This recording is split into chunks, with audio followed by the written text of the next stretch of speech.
laging nagpapaalala sa atin sa tuwing dumating ang kaarawan sa ating buhay. Ang sabi ng Kawikaan chapter 3, anak ko. Amen. Taas ang kamay ng mga anak ng Diyos. Wala naman siguro dito ang anak ng ano. Kasi yung kasi po noong nag-massage kami ng Webes ay nasa simbahan Katoliko kami, nag-massage sila pogi, 5 silang mga blind. Ngayon, tinatawag kasi medical mission nyo, tinatawag ang mga pangalan ng nakalista. No? Paulit-ulit pong tinawag ang pangalan. No? Nagulat po kami, nagkatawanan yung iba kasi ang tawag ay impacto. No? So, inulit, mali yata yan, ma'am. Impacto, nandiyan na mo ba? Yung pala, hindi impacto. Impacto, no? Impacto, no? Ang pagkabasa, siyempre, baka na mali ang sulat. Paulit-ulit pa ng 5 beses ang tawag. Andyan, no, base. Kaya, tayo po yung mga anak ng Diyos. Amen? Talampakan natin ang ating Diyos. Kaya, sabi ng mga salita ng Diyos, anak ko, ang aral ko'y huwag mong lilimutin. Amen? Amen. Lahat ng aking utos, isipan mo'y itanim. Kaya, itanim natin sa ating puso, hindi problema, hindi alalahanin. Amen? Upang araw mo'y tumagal. Ayan, dami niyong sinabing mahabang buhay. Kaya, baka abot na sa mga test na 120. No? Sabi dito, upang araw mo'y tumagal, humaba ang iyong buhay.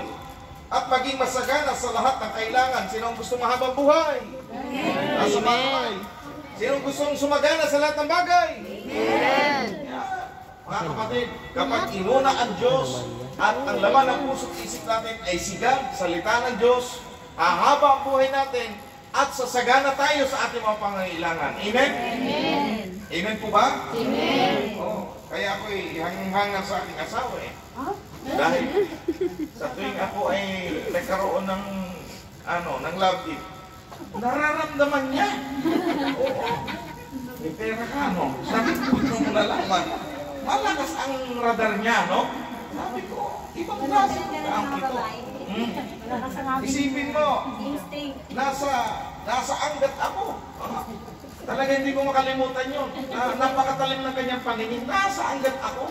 Umanta ako. Nag-special number.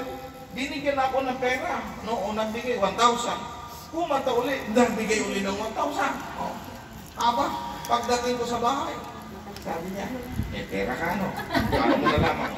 Kita ko. Nasa anggat na ako. Kita pa rin. Itinago ko lang sa bulsa ko agad. Aba, nakita ako. May mata. Malupit. Kaya mga kapatid, ibang klase ka. Kaya mga kapatid, kanina, lumapit lang ako sa kanya. Aba, nagparinigan niya. Sabi niya, may babayaran ako. Sabi niya, may pera ka ba dyan? Pautang ka. Pautang daw. Parang mukhang meron kang pera eh. Paglapit ko eh. Meron nga, sabi niya mukhang mukhang 300 yan. So mga kapatid, ibig sabihin gift ni God yan. Amen? Discerning spirit yan, no? Mahal na lang siya kay nanay, no? Kasi si nanay, mana daw ako sa inyo. Siyempre, kasi si nanay po pag walang pera, malabo mata. Pagka dumating yung pera, ang linaw, walang salamin. Ganyan po mga kaloob ng Diyos yan. Kaya mga kapatid, para tumagal ang buhay natin sa mundong ito, humaba ang ating buhay at magkaroon ng pangangailangan sa lahat ng pangangailangan natin, unahin ang Diyos. Amen. Itanim sa puso at isipan ang Panginoong Diyos. At huwag mong kalilimutan, pananalig at katapatay, huwag mong tatalikuran. Amen? Ikwintas sa iyong liig at itanim sa isipan. Kaya yung pananalig at katapatan natin sa Diyos, huwag natin kalimutan. Amen. Amen? Amen. Kalimutan mo ng kumain, huwag mo lang kalimutan ang Diyos. Amen? Oo. Kalimutan mo na lahat, huwag lang sigat. Huwag lang yung pananalig mo kay God. Amen. Sabi sa gayon, malulugod sa iyo ang Diyos at kikilalanin ka ng mga tao. Isa pang bagay para tayo magtagumpay sa buhay at humaba ang buhay natin, sa lahat ng ating plano at gagawin, dapat unahin ang Diyos. Amen. Amen? Amen. Yun. Kaya maraming kabataan hindi nagtagumpay sa buhay kasi hindi inuuna ang Diyos. Ang inuuna ay damdamin. Amen? Nainlove kasi ako eh. Kaya pasensya ka na. Itong nararamdaman ko. Nag-crush kasi ako. I'm sorry. Tinamaan kasi ako ni Cupido.